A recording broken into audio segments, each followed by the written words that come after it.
थांबा. नमस्कार मित्रांनो, सराव संच 2.6 मध्ये 8 उदाहरणं घेतलेली आपण. आता राहिली फक्त 2 उदाहरणं. ती 2 उदाहरणं आपण या ठिकाणी बघतो. त्याच्यातलं 9व्या क्रमांकाचं उदाहरण बघा. 460 ह्या संख्येला एका नैसर्गिक संख्येने भागल्यास भागाकार भाजकाच्या 5 पटीपेक्षा 6 ने अधिक येत असून बाकी येते 1 उरते, तर भागाकार व भाजक किती? सुरुवातीला उदाहरण समजून घ्या. 460 ही जी संख्या आहे, या संख्येला भागायचं आहे. याचा अर्थ 460 हे भाज्य आहे. ज्याला भागत असतो त्याला भाज्य असं म्हणतो. 460 ला आपण भागणार आहोत. कोणी भागणार आहोत? ज्या संख्येला भागायचं आपल्याला त्याला आपण भाजक म्हणतो. मग आपण भाजक एक्स मानूया हे ठिकाणी. समजा म्हणून भाजक बरोबर एक्स. भाजक जर एक्स असेल तर तुमचा भागाकार किती सांगितला बघा. भागाकार हा भाजकाच्या 5 पटीपेक्षा 6 ने अधिक, इथपर्यंतच वाक्य लक्षात घ्या. भागाकार भाजक पेक्षा त्याच्या 5 पटीपेक्षा म्हणून 5x अधिक 6 ने वाढीव आहे तो, म्हणून तुमचा भागाकार आला 5x अधिक 6. आणि भाज्य तुमचं दिलेलेच आहे 460, बाकी 1 उरते आणि ती बाकी ह्या ठिकाणी दिली. आपण अगदी 8वी 9वीच्या वर्गापासून हे शिकत आलो. भाज्य बरोबर भाजक गुणिले भागाकार अधिक बाकी, या स्वरूपात आपण भाज्य मांडत असतो. अगदी त्या सूत्राचा उपयोग आपल्याला या ठिकाणी करायचा. आणि म्हणून भाज्यच्या ठिकाणी 460 ही किंमत उचलली बरोबर. भाजक तुमचा एक्स मानलेला तो घेतला, गुणिले भागाकाराची किंमत ही 5x अधिक 6 अधिक तुमची बाकी आहे, बाकी तुमची 1. बिलकुल ह्या सूत्रात आपण किंमत टाकली. तुमचे 460 जसेच्या तसे. नंतर x न गुणूया. x गुणिले 5x म्हणजेच 5x चा वर्ग, नंतर x गुणिले 6 म्हणजेच 6x अधिक तुमचा 1. आता पुढे काय झालं? हे 5x वर्ग अधिक 6x अधिक 1 ही पूर्ण राशी जशीच्या तशी मी डाव्या बाजूला आणली आणि उजव्या बाजूचे 460 मी डाव्या बाजूचे 460 मी उजव्या बाजूला आणले. याच्यानंतर काय केलं बघा. 5x वर्ग अधिक 6x जसेच तसे अधिक 1 जसेच तसे. पलीकडचे 460 अलीकडे आणल्यानंतर वजा झाले बरोबर 0. याचाच अर्थ 5x वर्ग अधिक 6x जसेच्या तसे. 460 मधून जर तुम्ही हा 1 काढून टाकला, कारण वजाबाकी होईल या ठिकाणी, ह्या 2 पदांचा आपण विचार करूया. एकाला अधिकचं चिन्ह आहे, 460 ला वजा चिन्ह आहे. आपण वजाबाकी करणार. 460 मधून हा अधिक 1 गेल्यानंतर तुमचे 459 उरलेत आणि बरोबर 0. आता हे वर्ग समीकरण मिळालं. हे वर्ग समीकरण पुन्हा या ठिकाणी जसंच तसं लिहिलं. 5x वर्ग अधिक 6x वजा 459 बरोबर 0. ह्या वर्ग समीकरणाच्या आपल्याला आता अवयव पद्धतीने सोडवायचं आहे. आपण हे वर्ग समीकरण सोडत असताना शेवटची स्थिर संख्या आणि x वर्गाचा सहगुणक यांचा दोन्हीचा गुणाकार लिहितो आणि म्हणून मी 459 गुणिले 5 या दोन्ही संख्या ह्या ठिकाणी लिहिल्या. आपल्या डोक्यामध्ये आता एकच विचार असायला पाहिजे की वजाबाकी तुमची 6 यायला पाहिजे. अशा 2 संख्या शोधण्यासाठी मी आता याच्यामध्ये थोडीशी ऍडजस्टमेंट करतो. बघा तुमच्या लक्षात येईल. 459 म्हणजे किती हो? 51 गुणिले जर 9 केले तर 459 होतात. म्हणून मी 459 असे लिहिले. 51 गुणिले 9, पुढचे 5 तुमचे जसेच्या तसे, वजा 51 जसेच्या तसे इकडे खाली घेतले आणि 9 5ला गुणा 5 9 45. बघा आता 51 मधून जर 45 काढले तर तुम्हाला बरोबर 6 या ठिकाणी मिळतात. आणि म्हणून आता चिन्ह देताना थोडासा विचार करणार. मधल्या पदाचं चिन्ह दोन्हीपैकी जो मोठा असतो त्याला द्यायचं असतं. हे अधिकचं चिन्ह मोठा 51 आहे त्याला अधिक दिलं आणि ह्या ठिकाणी 45 ला वजा दिलं. पुढची स्टेप झाली तुमची 5x वर्ग जसेच्या तसे. आता हे 6x न लिहिता आपण हे 2 पद ह्या ठिकाणी टाकणार आहोत. वजा 45x अधिक 51x वजा 459 बरोबर 0. आता एखादा म्हणेल 51 का नाही दिलेला आणि तुम्ही 45च का दिले? मी थोडासा विचार केला. 5x वर्ग आहे ना, त्याच्यानंतर समजा 51 हे जर पद ह्या ठिकाणी घेतलं असतं तर आपल्याला कॉमन काढता आला नसता. कॉमन काढण्यासाठी 5x वर्ग नंतर 45 जर घेतलं तर 5 आणि 9 5 9 45 आपल्याला सहज 5 कॉमन काढता येतो. हा 51 जसा तसा वजा 459 बरोबर 0. ह्या 2 पदांमध्ये किती कॉमन आहे? म्हणून 5x कॉमन आहे. कंसात उरले तुमचे x वजा 9. अधिक 51 जर कॉमन घेतला तर तुमचा हा एक्स वजा पुढे किती असतील विचार करू नका, हा जो कंस असतो हा कंस आणि हा कंस सेम असतो म्हणून असंच असं मी पुढे लिहून टाकला. एक्स वजा 9 कॉमन आहे तो इथे घेतला. नंतर दुसऱ्या कंसात उरलेले 5x अधिक तुमचे 51 बरोबर 0. याचाच अर्थ एक्स वजा 9 बरोबर 0 किंवा 5x अधिक 51 बरोबर 0. म्हणून x बरोबर वजा 9 पलीकडे गेले अधिक झाले किंवा x बरोबर हे अधिक 51 पलीकडे गेल्यानंतर वजा झाले. छेदस्थानी हे तुमचे 5 आहे. परंतु सगळ्यात महत्वाची गोष्ट आहे या ठिकाणी, परंतु भाजक ही नैसर्गिक संख्या आहे. या ठिकाणी दिलेलंच आहे एका नैसर्गिक संख्येने भागल्यानंतर ज्याने भागत आहोत आपण तो भाजक असतो. ती नैसर्गिक संख्या आहे आणि नैसर्गिक संख्या कधीही ऋण नसते. म्हणून ही जी संख्या आपली ही काढली एक्सची किंमत ती आपल्याला ग्राह्य धरायची नाही. मी त्याला राऊंड मारलं म्हणून एक्स बरोबर तुम्हाला किती घ्यावे लागतील, 9 घ्यावे लागतील. आता भाजक हा एक्स मानलेला आहे आणि ती किती आली तुमची 9. त्याच्यावरून भागाकार बरोबर, भागाकार म्हणजे ही संख्या बघा 5x अधिक 6, 5x अधिक 6, 5 जसेचे तसे एक्स म्हणजे 9 काढलेला इथे तो 9 टाकला अधिक 6, 5 9 45 अधिक तुमचे 6, 45 मध्ये 6 मिळवले बरोबर 51. या पद्धतीने भाजक आणि भागाकार आपल्याला शोधायला सांगितला होता. त्या दोन्हीच्या किमती आपण या ठिकाणी काढलेल्या आहेत. चला शेवटच्या उदाहरणाकडे जातोय. उदाहरण क्रमांक 10. 10वं उदाहरण बघा. पुढे दिलेल्या समलंब चौकोनी एबीसीडी मध्ये एबी समांतर बाजू सीडी असून त्याचे क्षेत्रफळ 33 चौरस सेंटीमीटर आहे. याच्यात कोणत्या कोणत्या बाजू समांतर आहेत ते बघा. एबी आणि सीडी समांतर आहे आणि क्षेत्रफळ दिलं 33 चौरस सेंटीमीटर. तर आकृतीत दिलेल्या माहितीवरून चौकोनाच्या चारही बाजूंची लांबी आपल्याला या ठिकाणी काढायची. ही संपूर्ण माहिती आकृतीत आपल्याला दिलेली आहे. आपल्या मनानं आपण याच्यात काहीच करत नाही. बघा एबी ची लांबी तुम्हाला एक्स दिलेली आहे आणि सी पासून डी पर्यंत ह्या दोन्ही समांतर बाजू ते समलंब चौकोनाच्या दोन्हीची लांबी ही एक्स तर ही 2x अधिक 1 आणि ह्या दोन्ही ज्या लांब्या आहेत ईडी आणि एसी ह्या असमांतर बाजू असतात.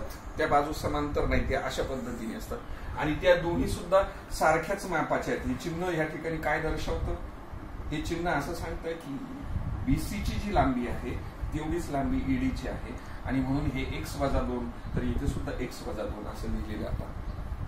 त्याच्यावरनं आता आपल्याला सर्व बाजूंची लांबी काढायची. मग आता आपल्याला दिलेलं चौकोन एबीसीडी हा समलंब चौकोन आहे. आता समलंब चौकोन असेल तर समलंब चौकोनाच्या क्षेत्रफळाचं सूत्र असं असतं 1/2 गुणिले समांतर बाजूंची बेरीज आणि त्याला कंस करून घ्यायचं कंप्लीट आणि कंसाच्या बाहेर लंब उंची असं लिहित असतो. म्हणून चौकोन असं लिहिलं बघा. एरिया या एचा अर्थ काय, क्षेत्रफळ. कोणाचं, चौकोन एबीसीडीचं क्षेत्रफळ बरोबर 1/2 समांतर बाजूंची बेरीज एबी अधिक सीडी. ही एबी आणि सीडी ह्या दोन्ही समांतर बाजूंची बेरीज एका कंसात त्याला गुणिले ही लंब उंची. एम म्हणजे काय, लंब उंची. क्षेत्रफळाचं सूत्रच असेल 1/2 समांतर बाजूंची बेरीज गुणिले लंब उंची असं आपण क्षेत्रफळाचं सूत्र लिहितो. हा 1/2 जसाच तसा. तुमचा एबी किती आहे, चला आकृतीकडे. एबी बरोबर तुमचा एक्स आहे, तो एक्स आपण या ठिकाणी टाकला. सीडी किती आहे, सीडीची लांबी तुमची इथे 2x अधिक 1 ती दिलेली ती टाकली गुणिले एम म्हणजे तुमची ही उंची आहे ती किती दिलेली x वजा 4 ती x वजा 4 आपण या ठिकाणी दिली. त्याच्यानंतरच्या पुढच्या स्टेपमध्ये क्षेत्रफळ 33 ऑलरेडी दिलेले उदाहरणात ते या ठिकाणी टाकलं. मग आता काय झालं बघा, हे 33 ला 2 गुणलं, तिरकस गुणाकार 33 गुणिले 2 बरोबर. आता कंसात काय झाले तुमचे हे 2 पद x आणि 2x म्हणजे 3x झाले अधिक तुमचा 1 पुढचा कंस जसा तसा काहीच केलं नाही, फक्त दोन्हीची बेरीज केली. एक जागेवरच आहे, x वजा 4 जसाच तसा आहे आणि ह्या दोनांना फक्त 33 ला गुणिले केलं. ही स्टेप झाली. आता 33 दुने 66 33 दुने 66. आता हे जे 2 कंस आहेत ह्या 2 कंसांचा गुणाकार आपल्याला करायचा. या 2 कंसांचा गुणाकार करत असताना पहिल्या कंसातलं पहिलं पद गुणिले दुसऱ्या कंस आपण लिहितो अधिक दुसरं पद अधिक 1 आहे, पुन्हा दुसरा कंस लिहितो 2 कंसांचा गुणाकार करत असताना आणि म्हणून 66 जसेच तसे. आता याने गुणायचं आपल्याला 3 जागेवरच x ने x ला गुणला 1 चा वर्ग वजा 3 चौक 12 आणि हा पुढचा x अधिक एकाने x ला गुणला 1x एकाने वजा 4 ला गुणलं वजा 4. पुढे काय झालं 66 बरोबरच आहे. हे 3x वर्ग जसेच तसे. आता ह्या 2 पदांचा विचार करूया. एकाला अधिकचं चिन्ह आणि एकाला वजा चिन्ह. 12 वजा आहे, 1 अधिक आहे, म्हणजेच 12 मधनं 1 काढावे लागतील वजाबाकी. 12तून 1 गेल्यानंतर 11 होतात. मोठ्या पदाचं चिन्ह आपण देत असतो. वजा 11x हे वजा 4 जशीच्या तशी. पुढे काय झालं, ही डावी बाजूनी जशीच्या तशी इकडे आणली म्हणून चिन्ह न बदलता, आणि हे 66 त्या बाजूला नेले म्हणजे तर ते वजा 66 बरोबर 0, म्हणजे आपण उजव्या बाजूला 0 करून टाकलं. याचा अर्थ 3x वर्ग वजा 11x हा इथपर्यंतचा पार्ट. वजा 66 आणि वजा 4 दोन्हीची बेरीज करावी लागेल. समान चिन्ह येतं, बेरीज करावी. 66 मध्ये 4 मिळवले 70 झाले. आलेल्या बेरीजला मोठ्या पदाचं चिन्ह द्या, वजा 70 बरोबर 0. आता हे वर्ग समीकरण मिळाल्यानंतर हे आपण कोणत्याही पद्धतीने सोडवू शकतो, पण आपल्याला सरळ सरळ अगदी अवयव पद्धतीने सोडवलं तर पटकन उत्तर येईल. आणि मग अवयव पद्धतीने सोडवत असताना हे वजा 70 मी ह्या बाजूला घेतले आणि हा 3 इथं घेतला, कारण ह्या दोन्हीचा गुणाकार आपण बाजूला लिहित असतो. आता याची फोड अशी करायची आपल्याला की वजाबाकी तुमची 11 यावी, म्हणून मी काय केलं बघा, हे वजा 70 आहे ना, 70 म्हणजे काय, 9 7 70, 10 गुणिले 7 म्हणजे 70 होतात. इकडचा 3 जसा तसा, इथला हा 10 बाजूला काढला आणि हे 7 त्रिक 21 केले. जर 21 मधून तुम्ही 10 काढले तर बरोबर तुमचे 11 होतात. आता चिन्ह देताना आपण थोडासा विचार करणार आहोत. मधल्या पदाचं चिन्ह मोठ्याला द्यायचं असतं, म्हणजे 21 ला ते चालले जाईल, तर अल्टिमेटली तुमचा 10 अधिक होणार आहे. आणि म्हणून काय झालं बघा, 3x वर्ग, आता हे 11 न लिहिता मी हे लिहिणार वजा 21x अधिक हे तुमचे 10x वजा 70 बरोबर 0. आता 2-2चा गट करूया.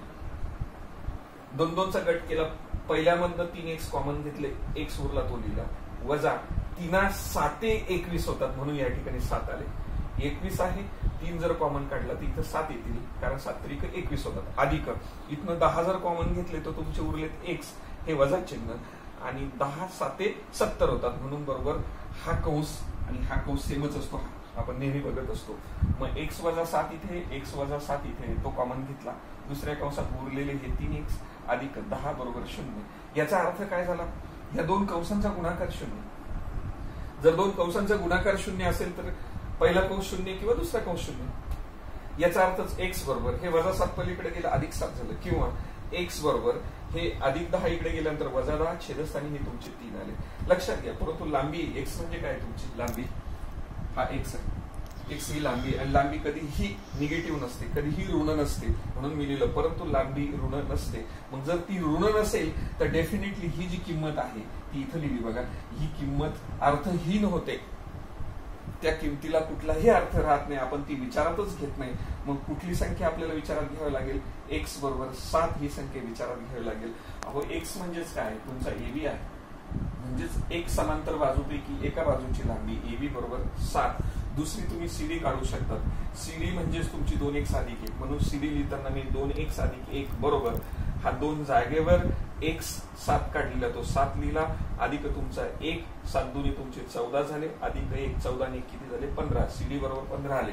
बघा, AB काढून झाली, CD काढून झाली. आता समोरच्या ह्या दोन असमांतर बाजूंची लांबी काढायची.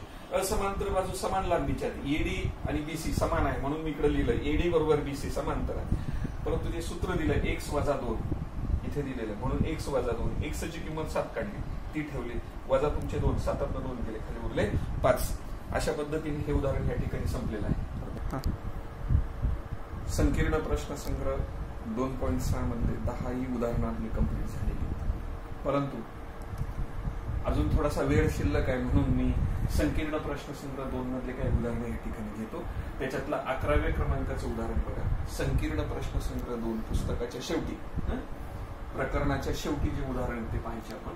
11व्या क्रमांकाचं उदाहरण. मुकुंद जवळ सागरपेक्षा 50 रुपये अधिक आहेत. त्यांच्या जवळील रकमांचा गुणाकार 1,500 असेल तर प्रत्येकाजवळील रक्कम किती, असं सांगितलं. मग कोणाजवळ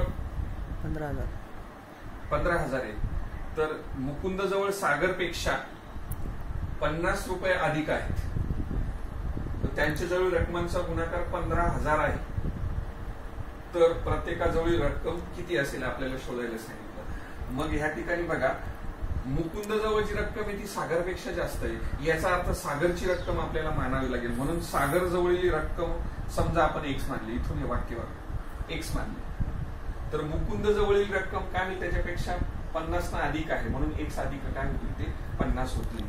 आणि नंतर ह्या दोन्हीच्या रकमेचा गुणाकार, उदाहरणार्थ काय सांगितलं, दोन्हीच्या रकमेचा गुणाकार 15,000 सांगितलेला आहे. 1500 नाही 15,000 सांगितलं. आणि म्हणून ह्या दोन्हीचा गुणाकार करायचा. बघा हा x आणि x अधिक 50 याचा गुणाकार केला, हे 15,000 मी ह्या ठिकाणी लिहिले. मग x न x ला गुणल्यानंतर x वर्ग, x न 50 ला गुणल्यानंतर 50x वजा 15,000 इकडे आणले ते वजा झाले बरोबर 0. आता हे समीकरण जे मिळालं तुम्हाला हे वर्ग समीकरण. ह्या वर्ग समीकरणाला आपण अवयव पद्धतीने सहज सोडू शकतो. हे वजा 15,000 मी इकडे आणले, वजा 15,000ची पुढे केली 150 आणि 100.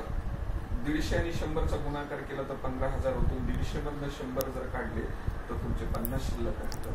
मधल्या पदाचं चिन्ह मोठ्या संख्येला दिलं, अल्टिमेटली हे वजा झालं तुमचं. आणि म्हणून हा x वर्ग अधिक हे पद न लिहिता अधिक 150x वजा 100x वजा 15,000 बरोबर 0. आता पहिल्या दोन पदांमधनं कॉमन आहे x, उरला तुमचा x अधिक हे 150 वजा हे 100 कॉमन घेतले, उरला हा तुमचा x वजा किती उरतील ह्या ठिकाणी 150. हाच कंस असतो पुढे. हे दोन्ही कंस सेम आहे. या ठिकाणी अधिक व्हायला पाहिजे होतं, कारण वजा चिन्ह जर बाहेर घेतलं तर ह्या वजाचं काय होईल अधिक. मग x अधिक 150 आणि x अधिक 150 म्हणून x अधिक 150 कॉमन घेतले. दुसऱ्या कंसात उरलं तुमचा x वजा 100 बरोबर 0. या दोन्ही कंसांचा गुणाकार जर 0 असेल तर पहिला कंस बरोबर 0 किंवा दुसरा कंस बरोबर 0. आणि म्हणून x बरोबर हे अधिक 150 पलीकडे गेल्यानंतर वजा झाले, किंवा x बरोबर हे वजा 100 पलीकडे गेल्यानंतर अधिक 100 झाले.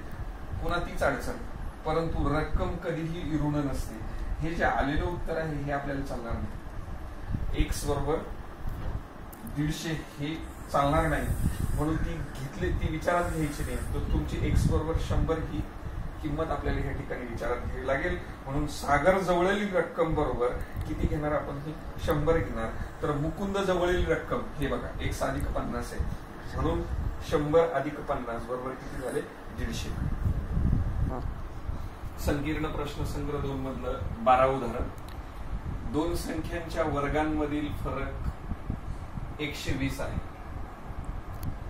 लहान संख्येचा वर्ग हा मोठ्या संख्येच्या दुप्पटी इतका आहे, तर त्या संख्या शोधा. बघा, लहान संख्येचा वर्ग हा मोठ्या संख्येच्या दुप्पटी इतका आहे तर त्या संख्या शोधा. मग ह्या ठिकाणी लहान संख्या मानून जमणार नाही, आपल्याला मोठी संख्या मानावी लागेल. आणि म्हणून बघा, समजा मोठी संख्या जर x घेतली तर मोठ्या संख्येचा जर वर्ग केला तर x वर्ग होईल.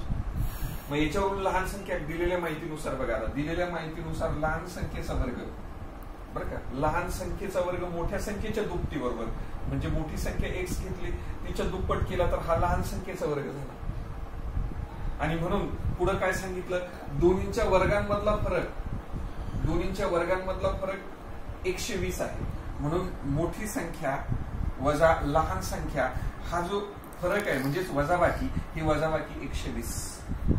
मोठ्या संख्येचा वर्ग म्हणजे बघा हा इथे घेतलेला आहे, मोठ्या संख्येचा वर्ग हा x वर्ग वजा लहान संख्येचा वर्ग, दिलेल्या माहितीप्रमाणे आपण लहान संख्येचा वर्ग 2x घेतलेला आहे, तो 2x बरोबर तुमचे 120. आणि म्हणून x वर्ग जसाच्या तसा वजा 2x जसाच तसा 120 उजव्या बाजूला अलीकडे आणले, वजा झाले बरोबर तुमचे ते पलीकडे 0 झाले. मग आता हे वर्ग समीकरण मिळालं. हे वर्ग समीकरण अवयव पद्धतीने सोडतो आपण. वजा 120 मी 10 आणि 12चा गुणाकार केला तर वजा 120 होतात, आणि 12 मधून 10 जर काढले तुमचे तर 2 उरतात. मधल्या पदाचं चिन्ह मोठ्या संख्येला दिलं आणि याला अधिक केलं, आणि म्हणून x वर्ग अधिक तुमचे हे 10x वजा 12x वजा 120 बरोबर 0. 2 2 चा गट. मग x ला कॉमन घेतल्यानंतर तुमचे x उरले अधिक 10 वजा 12 कॉमन घेतल्यानंतर x उरले. ह्या वजामुळे या वजाचा अधिक झालं कंसात अधिक 10 बरोबर 0. हे दोन्ही कंस सेम असतातच, आणि म्हणून x अधिक 10 इथं घेतल्यानंतर दुसऱ्या कंसात x वजा 12 बरोबर 0. दोन कंसांचा गुणाकार 0 नेहमीसारखंच x अधिक 10 बरोबर 0 किंवा x वजा 12 बरोबर 0. याचा अर्थ x बरोबर अधिक 10 पलीकडे गेल्यानंतर वजा 10 झाले, किंवा x बरोबर वजा 12 पलीकडे गेल्यानंतर अधिक 12 झाले. परंतु वर्गसंख्या लक्षात घ्या, वर्गसंख्या कुठलीही वर्गसंख्या ही ऋण नसते. ऋण असलेली संख्या वर्ग केल्यानंतर ती धनच होते. म्हणून वर्गसंख्या कधी ऋण असू शकत नाही. आणि म्हणून एक्स बरोबर ही ऋण 10 काढलेली किंमत आपण ग्राह्य धरणार नाही. ही आपण या ठिकाणी विचारात घेत नाही. तर एक्स बरोबर 12 आपल्याला ही संख्या विचारात घ्यावी लागेल. पण एक्स काय या ठिकाणी आपण मानलेली बघा मोठी संख्या एक्स आहे. म्हणून या ठिकाणी मोठी संख्या आपल्याला 12 लिहावी लागेल. लहान संख्येचा वर्ग, लहान संख्या आपल्याला लिहिता आलेली नाही, पण लहान संख्येचा वर्ग आपण मानलेला आहे. लहान संख्येचा वर्ग हा मोठ्या संख्येच्या दुप्पट आहे. म्हणून शब्दच लिहिला मी, लहान संख्येचा वर्ग बरोबर हे 2x. मग हे 2 गुणिले x तुम्ही 12 काढले ते लिहिले. 12 गुणिले 2 म्हणजे 24 झाले.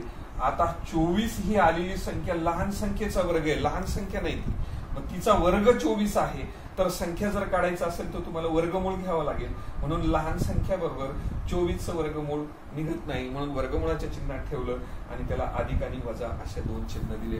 अशा पद्धतीने हे उदाहरण या ठिकाणी संपलेलं आहे. जर तुम्हाला व्हिडिओ आवडला असेल तर लाईक करा आणि चॅनलला सबस्क्राईब करायला मात्र विसरू नका. धन्यवाद.